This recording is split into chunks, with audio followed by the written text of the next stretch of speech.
አሁን የደረሰን ሰበር መረጃዎች ይዘን ቀርበናል። በቅድሚያም የግብፁ ፕሬዝዳንት አልሲሲ እኛ ከኢትዮጵያ ችግር የለብንም፣ እኛ የምንፈልገው አስገዳጅ ስምምነት ነው ማለታቸው ተሰምቷል። በዝርዝር እንመጣበታለን። በሌላ ዘገባ የኢትዮጵያ ወታደሮች ጋዛ የሚገቡበት ተልዕኮ ታውቋል፣ የምንመለከተው ይሆናል። በመጨረሻም እስራኤል በወረራ በተያዘው ዌስት ባንክ የሚገኙ 19 አዲስ ስፍራዎችን አጽድቃለች። ዜናዎችን በዝርዝር እንመለከታለን። በቅድሚያም ለቻናሉ አዲስ ከሆናችሁ አርቢ ኢትዮጵያን ሰብስክራይብ በማድረግ በየዕለቱ የሚከሰቱ ጉዳዮችን በትኩስ ይቋደሱ። ዜና በዝርዝር ግብጽ ከኢትዮጵያ ጋር ችግር የለባትም፣ የምትፈልገው ህጋዊና አስገዳጅ ስምምነት ላይ መድረስ ነው ሲሉ ፕሬዝዳንት አልሲሲ ገለጹ። ግብጽ ታላቁ የኢትዮጵያ ህዳሴ ግድብ በተመለከተ ከኢትዮጵያ ጋር ህጋዊ አስገዳጅ ስምምነት ላይ መድረስ በስተቀር ሌላ ምንም አይነት ችግር እንደሌለባት ፕሬዝዳንት አብዱል ፈታህ አልሲሲ ተናግረዋል። ፕሬዝዳንቱ ይህን የተናገሩት ግብጽ ውስጥ እየተካሄደ በሚገኘው ሁለተኛ የሩሲያና የአፍሪካ ትብብር መድረክ የሚኒስትሮች ጉባኤ ላይ ለመሳተፍ ካይሮ ከሚገኙ የአፍሪካ አገራት ልዑካን ጋር ባደረጉት ውይይት ላይ መሆኑን መንግስታዊው አልሃራን ዘግቧል። ግብጽ ከኢትዮጵያ ጋር ችግር የለባትም ያሉት አልሲሲ ነገር ግን ብቸኛው ፍላጎቷ በአባይ ወንዝ ላይ ያላትን መብት እንዳይነካ ማድረግ ነው፣ ለዚህም ህጋዊና አስገዳጅ ስምምነት እንዲደርስ ነው በማለት ኢትዮጵያ ገንብታ ስራ ባስጀመረችው የህዳሴ ግድብ ላይ የሀገራቸውን አቋም በአጽንኦት ሰጥተው ተናግረዋል ተብሏል። ከጥቂት ሳምንታት በፊት የግብፁ የውጭ ጉዳይ ሚኒስቴር ባድር አብዲላቲ ለ13 ዓመታት ከኢትዮጵያ ጋር የተደረጉ ንግግሮች ውጤት ያስገኙ ባለመሆናቸው ሀገራቸው ተጨማሪ ውይይት እንደምትፈልግና መብቷ በዓለም አቀፍ ህግ መሰረት እንደምታስከብር ለቢቢሲ ተናግረው ነበር። የግድቡ ግንባታ በተካሄደበት 14 ዓመታት ውስጥ በኢትዮጵያና በግብፅ እንዲሁም በሱዳን መካከል በተደጋጋሚ ሲቋረጥና ሲቀጥል የቆየ ድርድር በተለያዩ ሀገራትና ተቋማት አሸማጊነት ሲካሄድ መቆየቱ ይታወሳል። በእነዚህ ጊዜያት ሁሉ አሁን ፕሬዝዳንት አልሲሲ ያነሱት የግድቡ ውሃ ሞላልና ዘላቂ አስተዳደር በተመለከተ ህጋዊና አስገዳጅ ስምምነት ኢትዮጵያ እንድትፈርም በተደጋጋሚ ከግብጽ የቀረበው ጥያቄ ተቀባይነት ባለማግኘቱ ከስምምነት ላይ ላለመድረሳቸው ምክንያት ሆኖ ቆይቷል።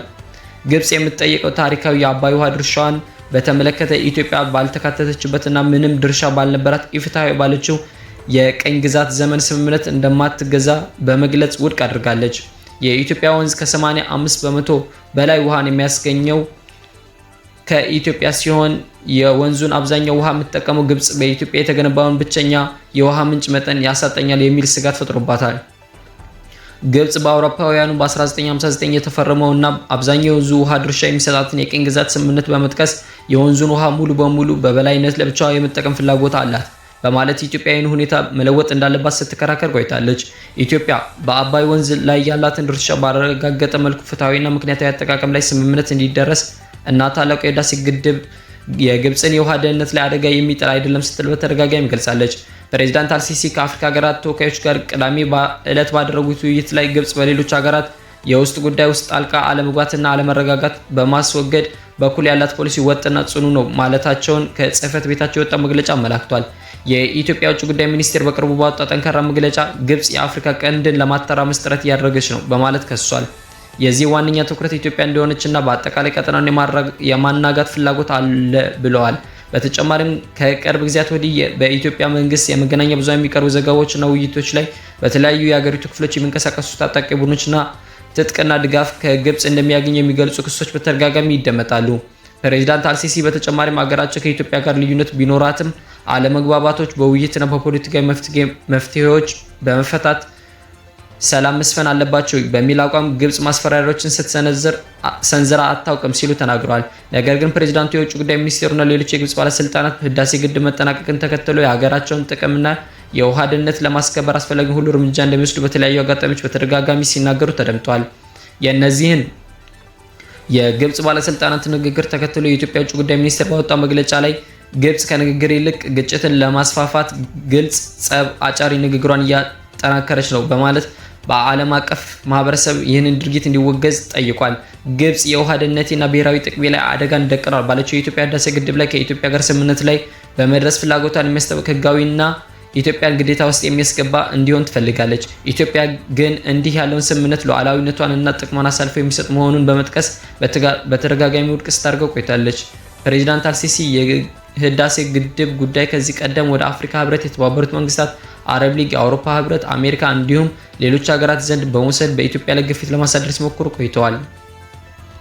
በሌላ ዘገባ ኢትዮጵያ ወታደሮቿን እንድትልክ በአሜሪካ ተጠይቃለች የተባለለት የጋዛ ተልዕኮ ምንድን ነው? እስራኤል በሐማስ የተፈጸመባት ጥቃት ተከትሎ በጋዛ ለ2 ዓመታት ያካሄደችው መጠነ ሰፊ ወታደራዊ ዘመቻን በተኩስ አቁም ስምምነት እንዲያበቃ ዘላቂ ሰላም እንዲሰፍን እና በከፍተኛ ሁኔታ የወደመችውን ጋዛ መልሶ ለመገንባት እቅድ መቅረቡ ይታወሳል።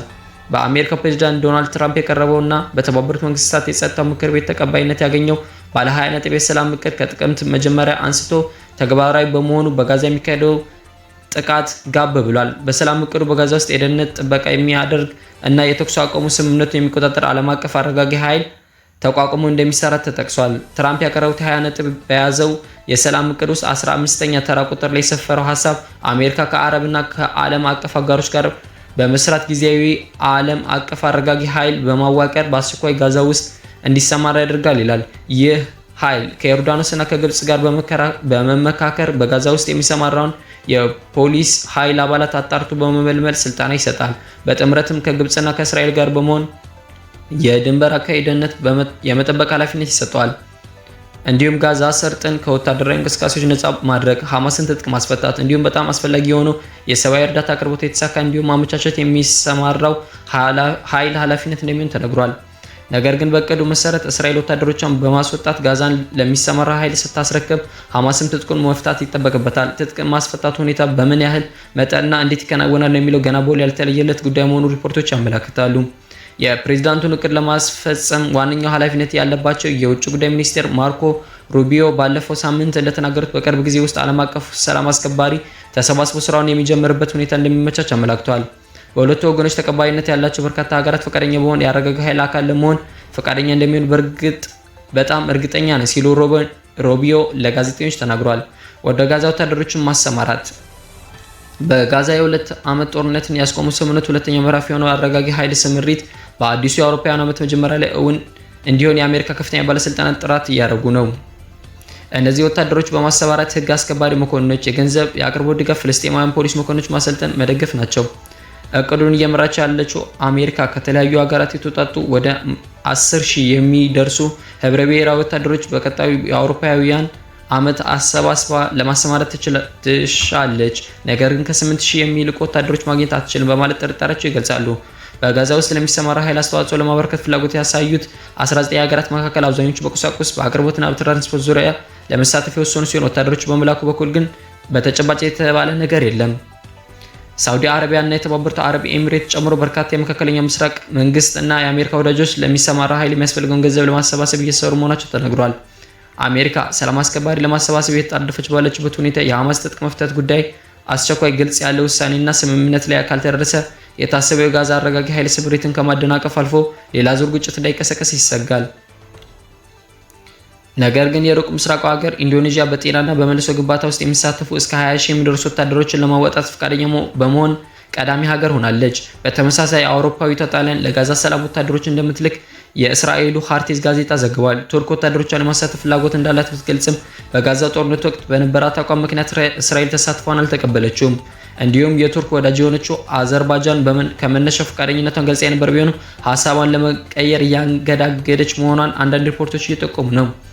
አሜሪካ የጋዛ አረጋጊ ኃይል በአጭር ጊዜ ተዋቅሮ ዋነኛ ጉዳዩን ወታደራዊ ከተለያዩ ሀገራት በማሰባሰብ በትራምፕ የተኩስ አቁም እቅድ መሰረት በጋዛ ውስጥ ተሰማርተው ሁለተኛ ምዕራፍ ከስምምነት ስኬታማ እንዲሆን እየጣረች ነው። እስካሁን የአሜሪካ ውጭ ጉዳይ መስሪያ ቤት 70 ሀገራት በተለያየ መልኩ በጋዛ የሚሰማር ኃይል ውስጥ ተሳታፊ እንዲሆን ጥያቄ ማቅረቡና 19 ሀገራት ወታደሮችን ለመላክ ወይም የተለያዩ ድጋፍ ለማድረግ ፈቃደኛ መሆናቸውን እንዳሳወቁ ዋይት ሀውስ ለስቴሪን ጆርናል ዘግቧል።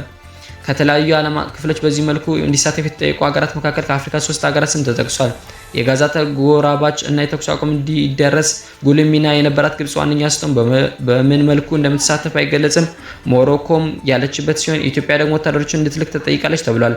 የኢትዮጵያ ቀረበ የተባለው ጥያቄ ከኢትዮጵያ ሆነ ከአሜሪካ መንግስት በኩል እስካሁን ማረጋገጫ ሆነ ማስተባበያ ባይሰጥም ኢትዮጵያ በዓለም አቀፍ የጋዛ አረጋጊ ኃይል ውስጥ ወታደሮቿን እንድታሳተፍ በውጭ ጉዳይ ሚኒስትር ማርኮ ሩቢዮ መጠየቁ ተዘግቧል። ጉዳዩን በቅርበት የሚያውቁ 2 ምዕራባውያን ዲፕሎማቶች ነገሩኝ ብሎ ታይምስ ኦፍ ኢዝራኤል ባወጣው መረጃ ምንም አይነት ዝርዝር ሳይገለጽ ኢትዮጵያ ለጋዛ ሰላም አስከባሪ ኃይል ወታደሮችን እንድታወጣ በአሜሪካ ጥያቄ ቀርቦላታል ሲል ዘግቧል። ይህ በእንዲህ እንዳለ ከጥቂት ሳምንታት በፊት ህዳር 24 2018 ዓ.ም የአሜሪካ የውጭ ጉዳይ ሚኒስቴር ማርኮ ሩቢዮ የአፍሪካ ቀንድ ሰላምና የቀጠናዊ መረጋጋት በተመለከተ ከጠቅላይ ሚኒስትር አብይ አህመድ ጋር በስልክ መነጋገራቸው መስሪያ ቤታቸው ማሳወቁ ይታወሳል። ነገር ግን በአሜሪካና በኢትዮጵያ ከፍተኛ ባለስልጣናት መካከል የተደረገው የስልክ ውይይት በተመለከተ ምንም አይነት ዝርዝር ካለመውጣቱ በተጨማሪ ከኢትዮጵያ መንግስት በኩል ስለ ንግግሩ የተባለ ነገር የለም። ጠቅላይ ሚኒስትር አብይና የውጭ ጉዳይ ሚኒስትር ሩቢዮ በህዳር ወር ማብቂያ ላይ ባደረጉት ውይይት በ4 ወራት ጊዜ ውስጥ ለሁለተኛ ጊዜ የተካሄደ ሲሆን የቀድሞ ነሐሴ አጋማሽ ላይ የተደረገ ነበር። ከውጭ ጉዳይ ሚኒስቴር የስልክ ውይይት አንድ ሳምንት ቀጠል ብሎ በህዳር ወር አጋማሽ ላይ የአሜሪካ የጦር ሰራዊት አዛዥ ጄኔራል ዳግቪን አንደርሰን በኢትዮጵያ ጉብኝት አድርገው ከጠቅላይ ሚኒስትሩ እንዲሁም ከጦር አዛዦች ጠቅላይ ኤታማዦር ሹም ፊልድ ማርሻል ብርሃኑ ጁላ ጋር ተወያይቶ ነበረ። የውጭ ዘገቦች እስራኤል በወረራ በተያዘው ዌስት ባንክ የሚገኙ 19 ሰፈራዎችን አጸደቀች። በወረራ በተያዘው ዌስት ባንክ የሚደረጉ ሰፈራዎች ይበልጥ በመስፋፋት እየተሰራ ያለው የእስራኤል መንግስት በግዛቱ ለተገነቡ 19 አዲስ ሰፈራዎች እውቅና ሰጠ። ከእስራኤል መከላከያ ሚኒስቴር እስራኤል ካትዝ ጋር በመሆን ይህንን እቅድ ለአገሪቱ የደህንነት ምክር ቤት ያቀረቡት ቀኝ አክራሪ የፋይናንስ ሚኒስቴር ቤዛልኤል ስሞትሪች ናቸው። የሚኒስቴሩ ውሳኔው የሀገረ ፍልስጤም ምስረታን ለማገድ የተላለፈ እንደሆነ ተናግሯል። በዓለም አቀፍ ሕግ መሰረት እስራኤል በዌስት ባንክ የምታካሄዳቸው ሰፈራ ህገወጥ ተደርገው ይቆጠራሉ። ሳዑዲ አረቢያ እርምጃውን ትቃወማለች። የተባበሩት መንግስታት ዋና ጸሐፊ አንቶኒዮ ጉተሬዝ ደግሞ የእስራኤል እረፍት አልባ ሰፈራ የማስፋፋት እርምጃ ውጥረትን የሚያቀጣጥል፣ ፍልስጤማውያን መሬት እንዳያገኙ የሚያገድ እንዲሁም የሉዓላዊት ሀገር ፍልስጤምን እውን መሆን አደጋ ላይ የሚጥል እንደሆነ አሳውቀዋል። መስከረም 2016 ዓ.ም በጋዛ ጦርነት ከተጀመረበት አንስቶ በዌስት ባንክ የሚፈጸም ጥቃት በከፍተኛ መጠን ጨምሯል። የሰፈራ መስፋፋት የእስራኤል ወረራ የሚያጠናክርና ሁለተኛ ሀገር መፍትሄውን እውን መሆን ያቀጭጫል የሚል ስጋት አይሏል። የሁለት ሀገር መፍትሄ የሚባለው ሀሳብ ዌስት ባንክና ጋዛ ሰርጥን የያዘችው እንዲሁም ምስራቅ እስራኤልም ዋና ከተማ ያደረገችው ፍልስጤም እንደ ሀገር የምትመሰረትበትን እቅድ የሚያመለክት ነው። ይህ እቅድ በአውሮፓውያኑ 1967 ከተካሄደው የአረብ እስራኤል ጦርነት በፊት በነበረው የድንበር መስመር ላይ የተመሰረተ ነው። የአሁኑ የእስራኤል መንግስት 2022 ወደ ስልጣን ከወጣበት ጊዜ አንስቶ የሚጸድቁ ሰፈራዎች ብዛት በከፍተኛ መጠን ጨምሯል። ከዚህ ቀደም ፍቃድ ሳያገኙ የተመሰረቱ ሰፈራዎች የማጽደቅ ሂደት አስጀምሯል። በቅርቡ የተሰጠው ውሳኔ ባለፉት 3 ዓመታት ብቻ የጸደቁ ሰፈራዎችን ብዛት ወደ 69 እንደደረሰው የፋይናንስ ሚኒስትሩ ስምሪቶች ተናግረዋል። ለዛሬ ያዝንላችሁ ዘገቦች እነዚህን ይመስላሉ። አርቢ ኢትዮጵያን ሰብስክራይብ ማድረግ እንዳትረሱ።